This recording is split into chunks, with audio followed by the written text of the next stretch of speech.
gusto po namin mapunta na lang dito sa Manila lahat ng mga hearings. Kasi po bali nakahati napupunta po yung iba sa Santa Cruz and then sa Lipa, Batangas. Pagsamahin na lang ang pagdinig sa isang korte sa Maynila. Ito ang hininging tulong ng ilang anak ng nawawalang sabungero na nagtungo sa Department of Justice ngayong araw.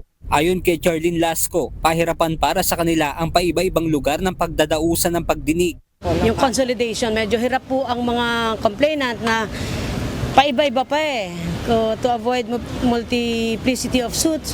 Sana po ay mapagbigyan po kami na mailipat po sa isang lugar na lang kasi siyempre sa totoo lang ang hirap po ng pinagdadaanan ng complainant. Mahirap na, pinahihirapan pa. Biktima na, pinahihirapan pa.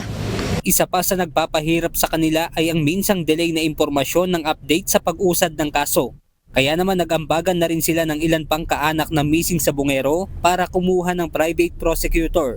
Tsaka meron na rin po kami, nag-ambag-ambag kami para sa private prosecutor para at least maka-monitor po lalo, makatulong sa case namin na mabigyan kami ng linaw, na mga updates kasi minsan very late yung aming mga subpina. Baka yung kartero, hindi natin alam, baka pati kartero bayad na. Pati post office ay kinakausap na para lang hindi sa amin mapadala yung mga notices. Gate pa ng mga kaanak ng missing sabungero na mailipat sa regular na kulungan ang kustodiya ng mga pulis na isinasangkot sa kaso. Siyempre po magkakaroon po ng special treatment dapat sila malipat sa regular jail. Hindi sila dapat hindi sila binibigyan ng special treatment. Hindi rin nila tanggap ang plano ng ilang pulis na maghahain ng motion for bail. Kasi siyempre bilang kami po yung mga complainant, masakit po sa amin kung igagrant nila yung yung bail nila. Kasi ang pagkakaalam ko po, ang sabi sa amin is no bail po yung kaso.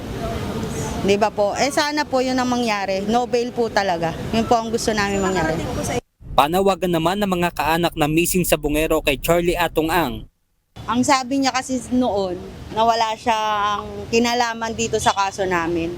Sana humarap na lang siya para malaman namin yung katotohanan. Kasi hanggat hindi siya humarap, hindi uusad yung kaso Parang pinapalabas lang niya na may kasalanan siya So lumabas na siya, lumutang na siya, magpakita na siya para malaman namin kung ano yung totoo. Benedict Samson, UNTV News and Rescue. Diyos ang aming sandigan, serbisyo publiko ang aming pinahahalagahan.